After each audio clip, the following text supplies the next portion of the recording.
Okay, so the SAFER project is trying to essentially see if we can work out how to optimally explore planets like Mars with a rover.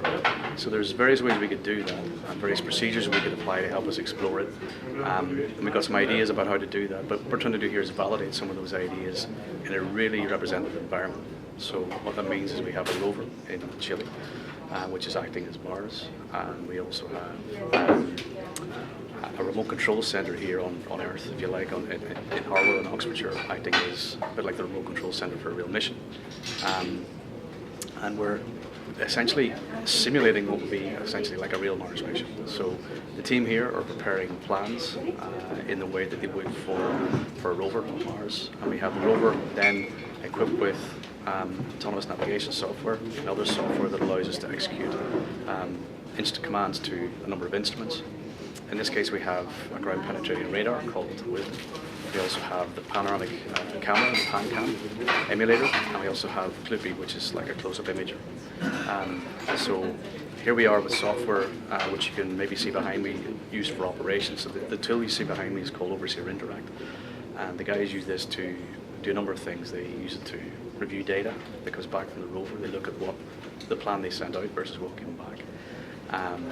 And they also then try to plan forward and come up with a new set of commands to send to the rover, and then build a plan to dispatch and let the rover do its thing. The rover then will take that plan and autonomously execute that, generate the data products, which get sent back here. The team will review, revise those products, and the whole process starts again.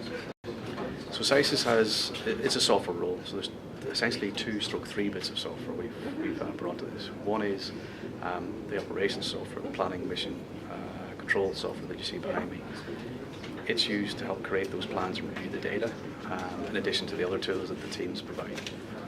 And also we have the autonomous GNC or navigation software on the platform itself, and additionally some other autonomous software that helps execute the plan automatically. Where next? There are a number of ways we would like to proceed with this. We anticipate we will do more field trials and build on this experience so that we can learn yet more about this kind of operations and improve the overall approach to doing Mars exploration on the rover. We expect to do more in terms of how we do autonomy. That may include, for example, allow the rover to detect targets of interest itself. And also there are potentially terrestrial applications for some of this work, particularly, for example, for the autonomous navigation, where we can apply some of these novel techniques which come out of the Mars Technology Program in terrestrial applications.